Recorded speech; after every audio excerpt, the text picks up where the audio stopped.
Our lady is entitled and, you know, handsome, clever, rich, and believes it, knows it. She's never really been told no, very spoilt, loves her father so much, but that relationship's not entirely helpful either because he lets her get away with absolutely everything. And yeah, she has this concept of the world because she's not really attached to the reality of it as everything is her doll's house and she can pull all of the strings and make everybody do what she wants.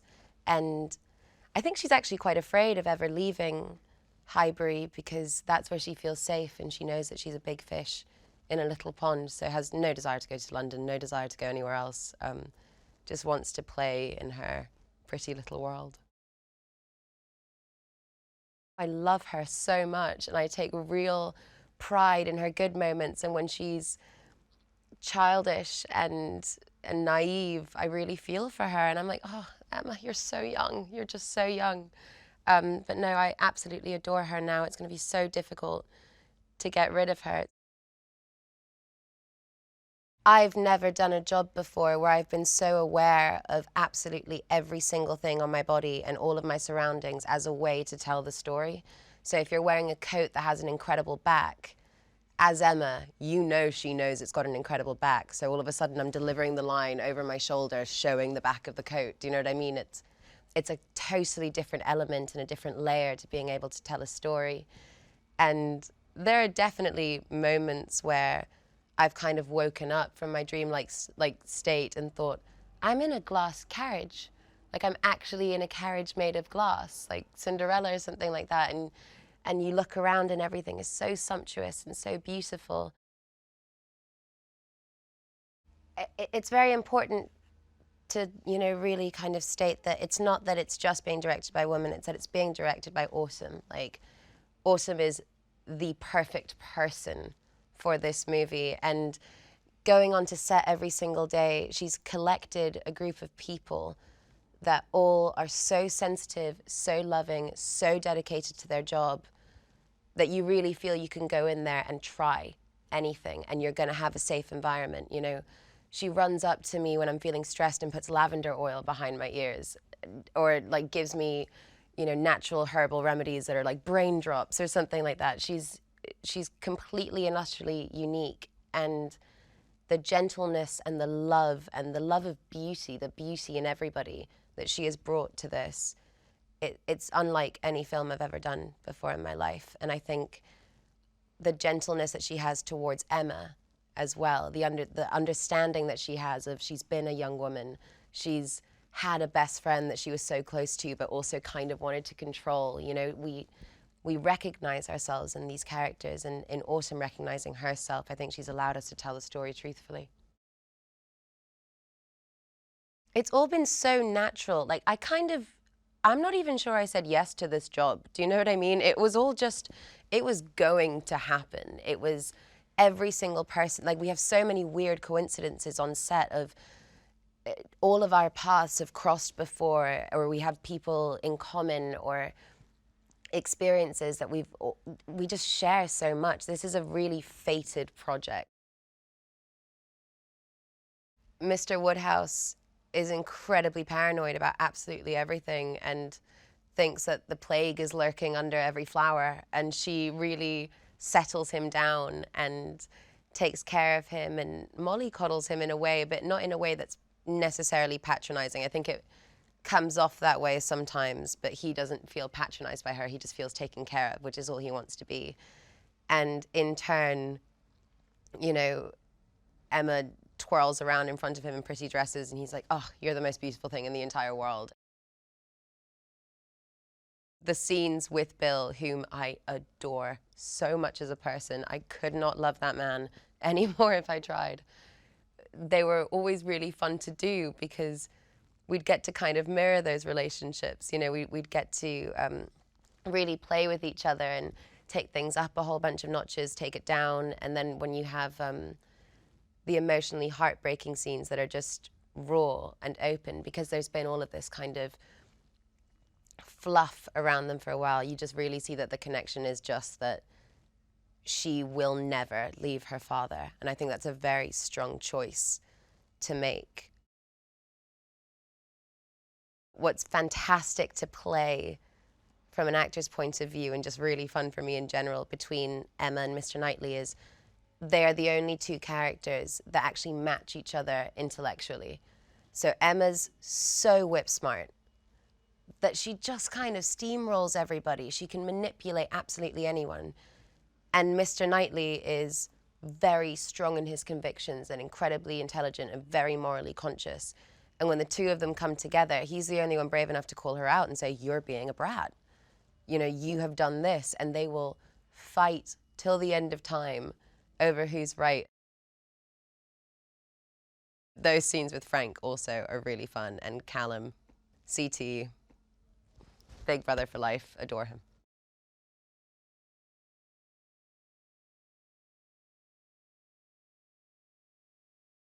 Meeting Autumn was sort of the give for me, and being a fan of her work. And then from there, I'll play anything if someone wants me to be in their film, because through Autumn, then you get Chris, who's an amazing DOP, and I'm a big fan of his stuff, and Alex is on board, and Maurice, and the team, and Cave, and the team is good. So the film is going to be interesting. I think it's interesting that she's not English. Interesting that she's American, having a sort of outsider's look on it, and the way that she painted the picture was that she was going to paint this film, in the way that it looks and the feeling of it, and how it was going to be, because it can feel absurd at times, but it was always important to Autumn that it was grounded in truth and grounded in the rules and regulations of the time. Frank is a young man who's got this outlook, and this was the key for me, the outlook that everything is going to be all right. Maybe even better than all right. Everything is going to be great. So if his philosophy every single day when he wakes up is everything's going to be great, everything is going to be great for him. Once we're on set, there's a lady called Marie who is an etiquette coach who sort of guides us through everything. And that's what's really exciting about this, touching on what you said earlier about the costumes and the rules. What Autumn found important was really playing within the social structure and the regulations and obliging to them, so then when something does go wrong, it's a thing, and there's comedy within that. What's fun about Frank is that he is her equal. He's not, bowing down to her at all. If anything, he provokes her in ways that the others wouldn't. She's an artist.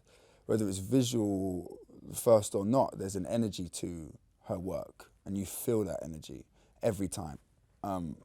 So it doesn't feel like it actually feels like it's like her 10th film. She is so in command of set. She does it how she wants to do it, and that early on was very exciting for me.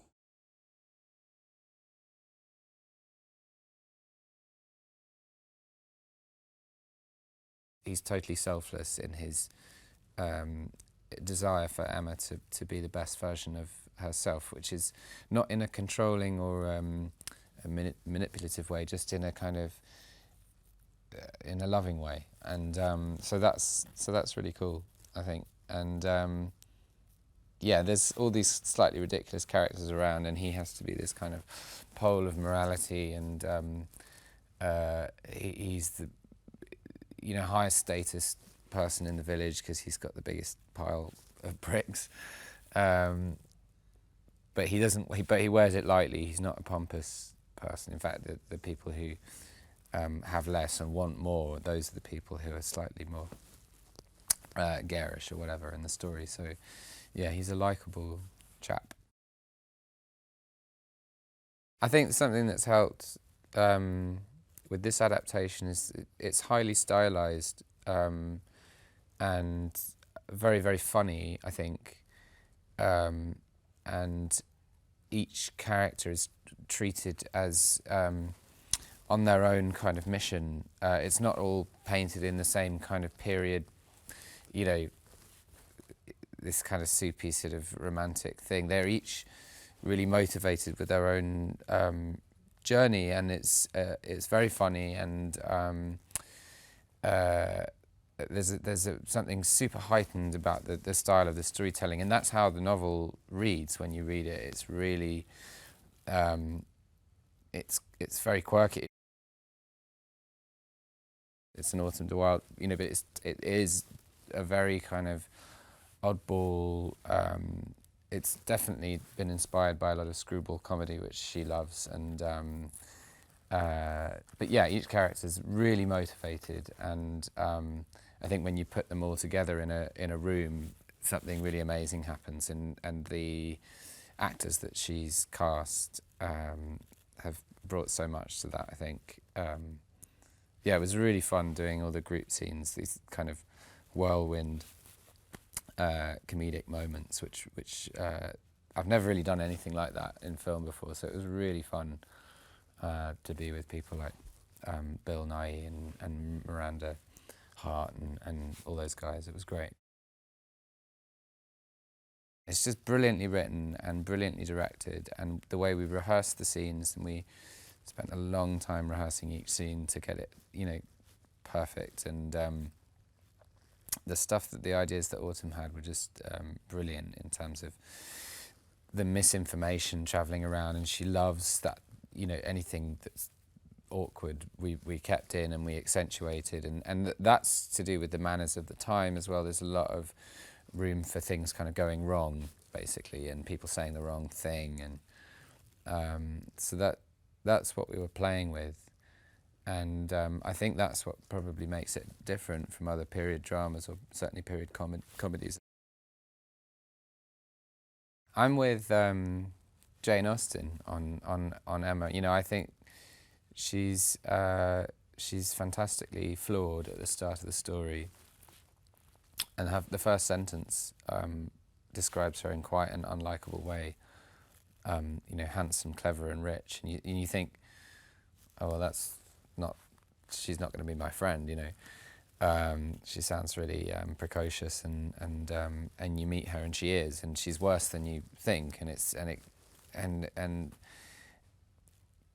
but you do fall in love with her, and that's the sort of testament to faith in the human soul in a way that Austen weaves into Emma, and surprises you with what you do fall in love with about her, and then that other stuff is just like, oh God, she's just a product of her society and her time, and that is the kind of revolutionary thing about the character of Emma, the rules that she's pushing against, and who she is despite everything that women have to deal with at this time.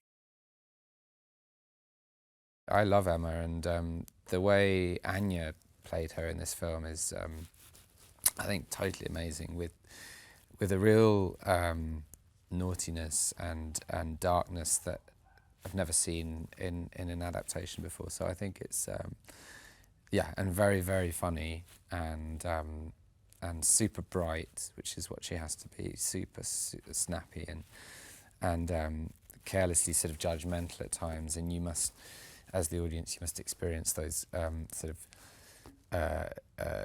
the times that she falls off the horse, and you go, no, get back up and be a better person. But you do when you see Anya do it. I think she's brilliant. Autumn created such a supportive and loving atmosphere in which the film could happen, and yeah, most of the heads of the departments are women, and I think the story that will stand out in the film as well is the relationship between Harriet and Emma, this really supportive kind of sisterhood, and yeah, I think I felt through being amidst all these female relationships on set that those female relationships in the story really rose to the front. Mia Goth, who plays Harriet's just amazing, like one of the best actors I've ever worked with, and her relationship with Emma is gorgeous, and this beautiful kind of sisterhood that they have, and then her own journey in her relationship with Robert Martin and everything that she does with that is just fantastic.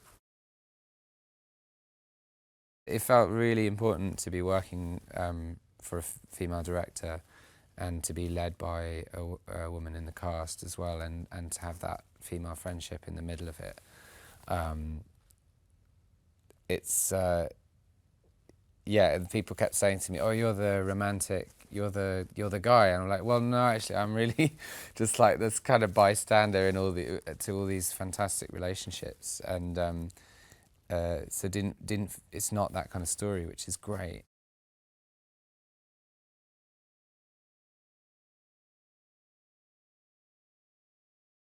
I actually just saw an opportunity to kind of show someone who is, it's not that simple, someone who genuinely believes that they are deeply attractive and that they are God's gift and that they are a kind of divine creation. And so why on earth wouldn't Emma, you know, Miss Woodhouse, why wouldn't she fall in love with him? So it's not that he's, I'm going to steal a phrase that Austen used, which is that he's a creep. But she said, no, he's not. He's a creep in crisis, which is true. He's definitely a creep in crisis. He's not, he's sympathetic because he just genuinely believes he's God's gift. She presented me with this idea that her images and what she imagined in the story, and sometimes you just meet someone and you think, you've got it, you just know exactly what this is. You know how you're going to do it, and no one's going to sort of stand in your way because this is your image. And if you've got an image and you've got the drive like Austen does, you can kind of convince and pull on anyone. And she knew exactly who she wanted and what she wanted, and it was so impressive. She is so impressive. Autumn knows who she's kind of getting in when she meets us. She knows the kind of characters that she's pulling together. You know, like I don't think I've worked with a cast like this before, where everyone gets on so well. We're all on our A game trying to make this film, and it's because she's a great manager, essentially. I started off by finding like a home base, like a base for Elton, which is just having his hands here. And then it was about, you know, whatever he does, it's like God's guiding him. So when he does a sermon, it's almost, this is what Elton believes, he's not speaking. It's like the sermon starts and suddenly God is using his body as a vessel. And it's just amazing, it does help the performance because, you know, it's ultimately priests are like pretty close to actors. You know, they take to their stage every day, but every Sunday to their congregation, and the congregation listen to everything they say. And I liked this idea that Elton in public was kind of ethereal and spoke softly and used his hands like this. But when he's, you know, performing, it wasn't Elton anymore, it's God. And so I love that as a starting base. So there's like 2 points, as you say, it's 2 points of Elton. There's the kind of Elton of the cloth, and then Elton as a person, which is more complicated, Elton. It was one of the most interesting things that I found when I started looking at Emma. When they sent me the script, and I looked at the novel, and I found a quote, which I don't remember the exact quote, but essentially Jane Austen said she wanted to create a character that people would hate and people would love to hate, a female role that people would love to hate. And that's kind of amazing that that she did that then, because now we're suddenly seeing in our in the media, we're starting to see in drama female roles that are flawed and aren't just supporting roles to the men, and aren't just kind of either ditzy or the kind of comic roles, or just kind of perfect. These characters are flawed and can also be lovable. And so Anya and playing Emma, that's what this is about. This whole film is about this kind of totally flawed person who just keeps getting it wrong. But underneath, you see the goodness and you see the greatness of that character. The fact that it was all women, an unbelievable adaptation by an unbelievably brilliant writer who is a woman. An unbelievable director who has a vision as good as anyone else I've worked with, who is a woman. With the best costume designer there is, a woman. Every department, and it feels great. I feel kind of the best set atmosphere ever. She does play Emma like this person who totally holds court. She holds court throughout, and that couldn't be further from Anya in reality. She does hold court because we all find her hilarious and brilliant, but she not in a kind of she's just natural and chilled and calm. So it's a transformative performance. It's quite impressive.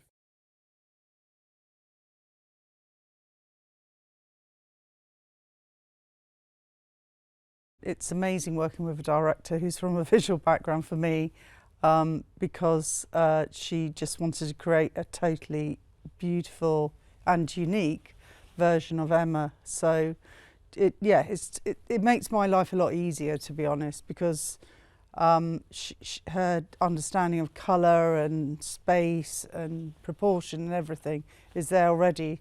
So yeah, it was great. What we were trying to achieve was something uniquely period in a way that other people hadn't done before, which was trying to incorporate the Georgian colours, which quite often aren't always seen in many films. And that was finding the locations, like primarily our main location, which we could then kind of inject these gorgeous colours into. So that the colour aesthetic was the critical one. And also, with Alex as well, we that was the critical thing, is trying to coordinate the costume and the colour of the design together. That was right from the beginning. So I think the colour aesthetic was one thing, and also not so much from a design perspective, but the aesthetic of fun as well, and humour, which I think this Emma particularly has all those elements.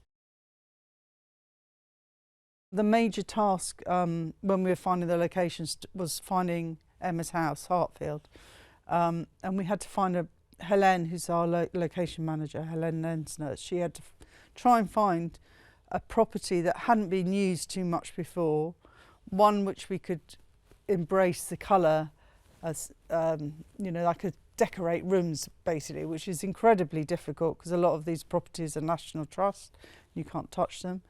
And also Alex needed that information very early on to get on with the costumes. So we're under quite a lot of pressure right from the beginning of the film to find the house. And then kind of once we found the house, then to get the colours sorted out, because Alex didn't have very much lead time to start all her costumes, so she could get on with making the costumes. So it was, it was a hard task, but she did it and found this amazing house.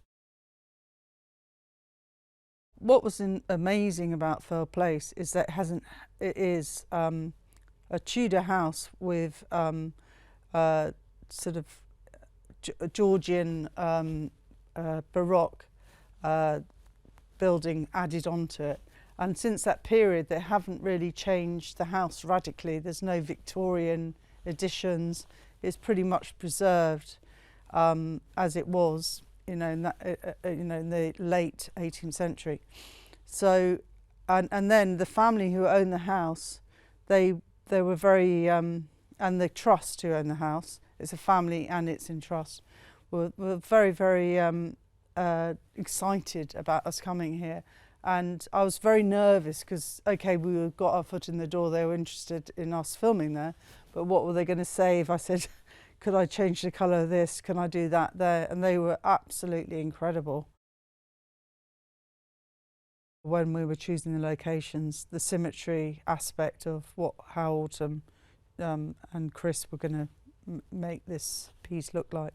So when we were looking at locations, me and Helen, that was very relevant to not have a you know, an exterior that was a bit like this on that side and like that on the other side. It needed to be symmetrical.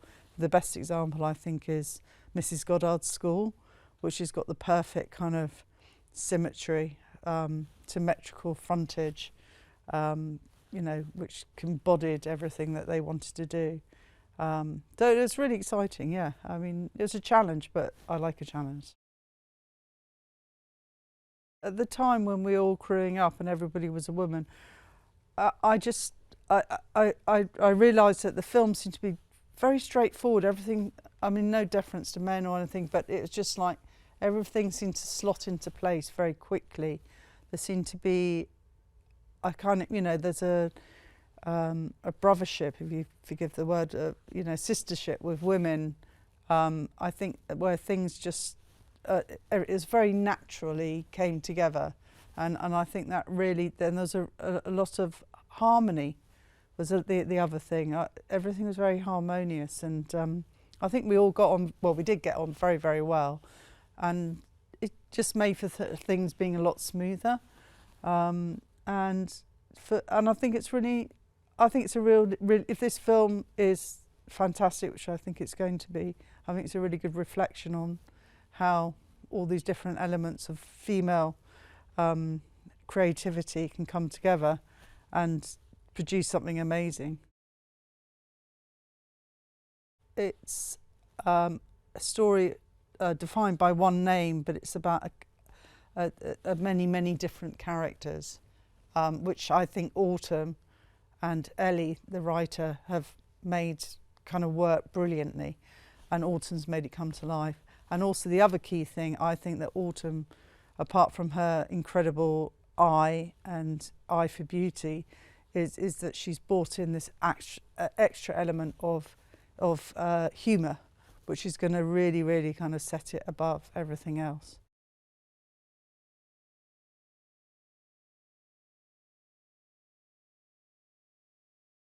We were actually very lucky to have those 2 weeks of rehearsals, not only because we had the opportunity to really, you know, dive into key scenes, and we had the etiquette trainer and the dialect coach and the movement coach, which was incredible. I've never been on a set where they've had so many, where they've given us so many tools at our disposal. But it was also a wonderful time for us to bond and for us to get to really know each other. This is the first period movie that I've ever done, so it was a complete education for me in each arena of these people's lives of that time. And it's been so fascinating getting to learn about that period of time and the etiquette and the social norms of that time. It really helped. As soon as we got to this rehearsal period and we were able to meet all the incredible people behind this, it really helped bring together my understanding of who Harriet Smith should be and how she should move in this world that I was very, which was very foreign to me. As the story goes by and they're presented with a set of situations, they actually end up bonding very deeply with one another, and they actually end up finding out that they're actually quite similar in many ways, and then a friendship is born. She goes through such a spectrum of emotions and she feels everything on her sleeve, and it's been such a joy to play her. She goes from being this very sweet, naive young girl, and she's quite lost and confused, and she's in love and she's heartbroken, and then she smart and wise, and then she becomes much wiser, and it's just really run the whole gamut, which I love. Autumn was a big reason why I wanted to be a part of this. Emma has been told a handful of times, but knowing that Autumn was behind this story and that she was going to bring her own distinct style to it, that made it incredibly exciting and fresh and unique and unlike anything I have ever seen before. And then I met her for the first time and we instantly connected. She's the sweetest person. She's just got a heart of gold. Just really cool.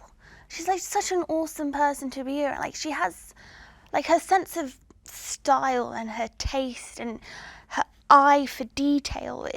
I mean, you don't come across people like that very often. And so to have that sort of coolness and edginess of Autumn and everything that comes with that, and then to be meshed with Emma and the Jane Austen side of that and all the restraints that are typical of that Regency period, and to have those two worlds coming together, I thought was really cool and exciting.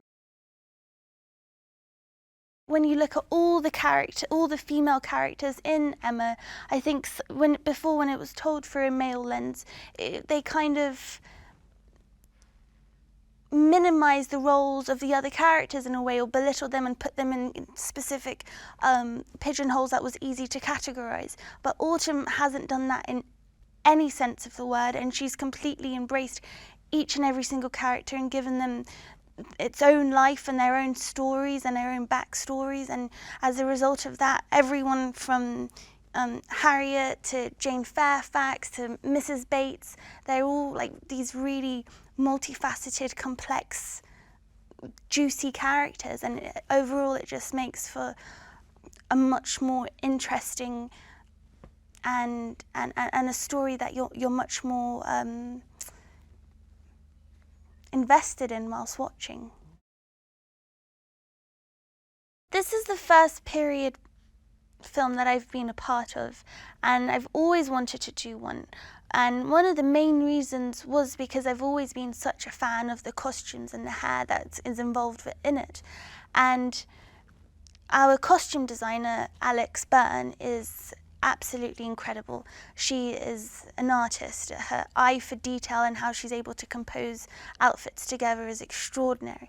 And it's really actually been a huge foundation of my building of Harriet, because we had about 4 costume fittings before we ever stepped into a rehearsal room. So I was really meeting her from like day one. And so we kind of built the character together in many ways.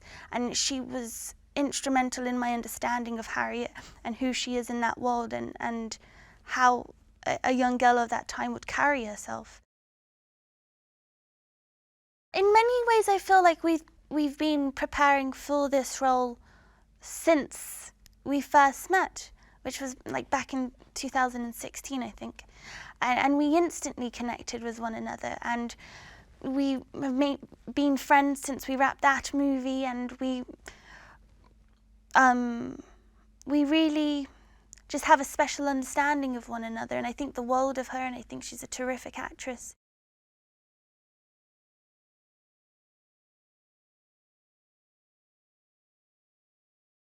I think Fell was, we were just so lucky to get that location, because we were there for 6 weeks, and they really just let us kind of go hell for leather with doing exactly what we wanted to.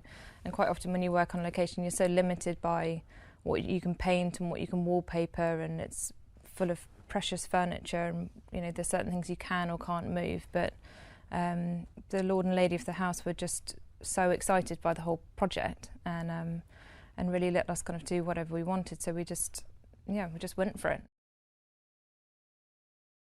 Autumn was always really encouraging of a boldness throughout the entire film, which I think has really come across costume, design, set decoration, everything. She's really kind of pushed everybody to go a bolder but a really elegant look. So it's got those kind of original Technicolor colours to it, which are very Georgian. I mean, if you look at the crockery and everything, they have this really bold colour palette, these really bright turquoises, or the the John Soame yellows or the Robert Adam pinks and purples that I think everyone thinks of period dramas as being quite muted, and a lot of, you know, pales and browns and drab colours, but actually they were really bold with their colours, and Austen was the one who really pushed that at the very beginning. She just pushed us to another level that was really exciting to be able to use those colours. So yeah, it was like working in a doll's house. So you've got, each room had its own colour palette going on. So you've got the dining room that was all pinks and greens, and we had this mad bespoke wallpaper made hand blocked in America, which took 10 weeks to print. They're Regency patterned, but you can choose your colours. So they kept phoning saying, you sure these are your colours? They're quite out there. And I'm like, no, we're going with them. Yeah, through to the Great Hall, which is this beautiful pink, and then into the blue stairwell, which is a Wedgwood blue, through to the yellow drawing room, and then into her music room, which is a kind of lilac. So you've just got this incredible path that follows you through all the colours and looking from one room to another. It's yeah, it had a doll's house feel to it, which is what Emma's world is. You know, she's a puppeteer really in the film, so it works really well, I think. I've never been lucky enough to work with a director where it's just been so collaborative from the very beginning. You know, we were like a group of artists making something together, as opposed to being a director, a designer, a decorator, you know, all in your separate categories. It's so collective from the beginning, and she was so clear about you know, her love of symmetry, which the Georgians loved symmetry. It was in all their architecture and the way they laid out the formal layout of the properties. But yeah, she was very clear about what she wanted from the beginning, and so was Chris. So I feel like it was a very natural process to all work together like that. It's there for the actor to feel their character really within their sets, and it's yeah, it's a treat if it gets seen on camera, but otherwise it just sets the general tone. You know, you could walk from room to room in that house and there wasn't a feeling of being on set or off set. It was just the whole house was dressed from top to bottom, and it just feels really natural, which, yeah, it's a luxury to be able to do that. I feel like the whole film has had so much emotion behind it, and everyone is so heartfelt about what they're doing. I don't know whether that's different if it comes from a man or a woman, but it just has had I